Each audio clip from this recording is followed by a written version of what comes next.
जगतसिंहपुर सांसद विभू प्रसाद तराईंकर महानता दुर्घटना घटाई कार चालक को खलास करने एसपी की देले निर्देश। आसंतु ए बाबत सांसद कौन कहते शुणा।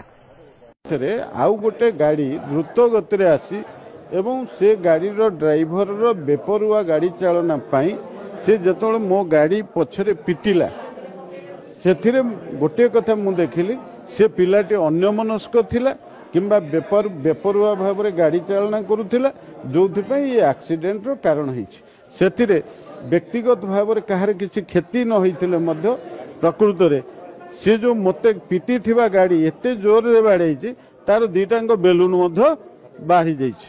तेणु से गोटे कथा आसला मत एसपी पचारुले जे से पिला को आम अटक रखा कि नहीं। मु एसपी को कही ना छाड़ी दियो एक्सीडेंट